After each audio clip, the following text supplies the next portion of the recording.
Assalamualaikum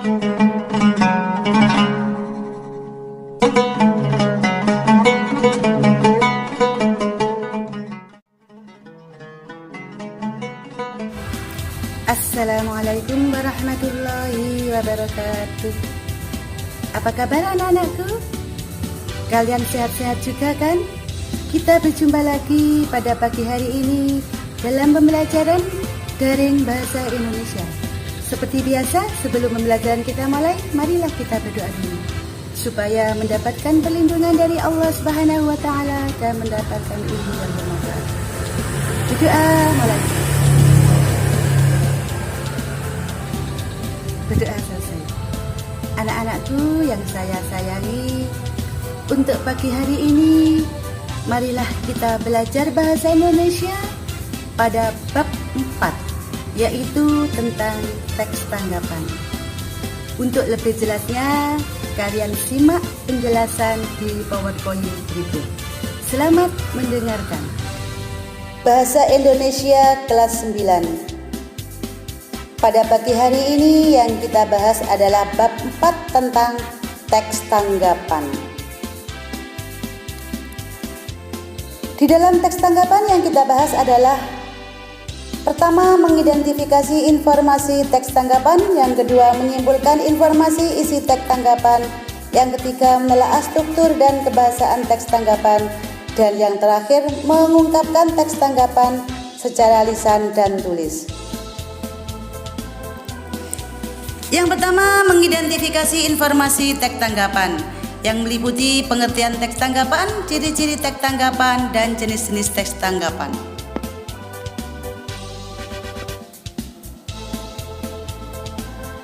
Pengertian teks tanggapan menurut Kamus Besar Bahasa Indonesia, tanggapan adalah sambutan terhadap ucapan dalam kurung kritik, komentar mengenai sesuatu yang diterima oleh panca indera bayangan dalam angan-angan.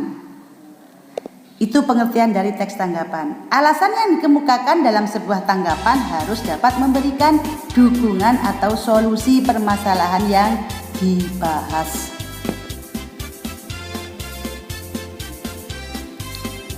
Sekarang ciri-ciri teks tanggapan.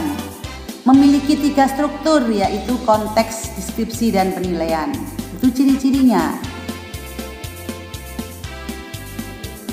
Kemudian berisi tanggapan mengenai suatu fenomena yang terjadi di lingkungan sekitar beserta fakta dan alasan yang menguatkannya. Itu ciri-ciri teks tanggapan. Jenis-jenis teks tanggapan yaitu ada kritik, ada pujian, ada persetujuan, ada penolakan, ada sanggahan. Tapi ada juga yang mengatakan ada 2 jenis teks tanggapan, yaitu kritikan dan persetujuan. Di sini ada 5 yang dijelaskan, yang disebutkan, yaitu kritik. Mengkritik itu biasanya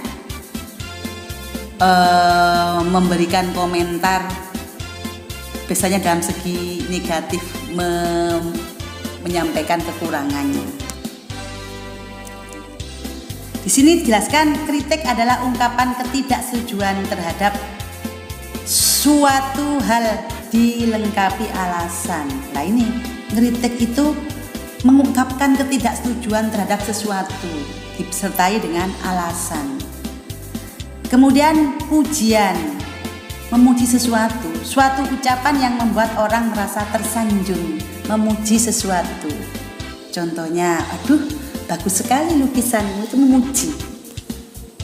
Kemudian penolakan ini kebalikan dari pujian, merupakan kalimat untuk menolak suatu gagasan atau pendapat yang diberikan orang lain. Menolak, tidak menerima pernyataan itu namanya penolakan. Kemudian sanggahan merupakan kalimat mengungkapkan ketidaksetujuan terhadap suatu masalah, menyanggah, mengungkapkan ketidaksetujuan, ya itu namanya menyanggah. Persetujuan merupakan pernyataan setuju terhadap gagasan atau pendapat orang lain. Jadi apa yang disampaikan orang lain dia menerima dengan tulus, namanya setuju. Sekarang kita lanjutkan pembahasan teks tanggapan tentang menyimpulkan teks tanggapan. Gagasan pokok adalah gagasan tentang sesuatu sebagai pokok atau tumpuan untuk pemikiran selanjutnya. Gagasan pokok terdapat di awal, akhir, awal dan akhir atau menyebar di seluruh paragraf. Itu gagasan pokok. Kemudian ringkasan merupakan penyajian singkat suatu teks dengan kalimat sendiri. Kejelasan urutan teks dan pokok-pokok isi teks perlu diperhatikan saat meringkas, ya. Jadi meringkas untuk penyajian singkat suatu teks dengan kalimat sendiri, disingkat menurut kalimat sendiri. Langkah-langkah menyimpulkan teks tanggapan. 1. Menentukan bagian struktur teks tanggapan yang dibaca. Sudah dijelaskan di depan mengenai struktur teks tanggapan itu dibaca. Kemudian yang kedua, menggabungkan kalimat-kalimat yang ada dalam setiap bagian menggunakan kata hubung antar kalimat sehingga membentuk paragraf.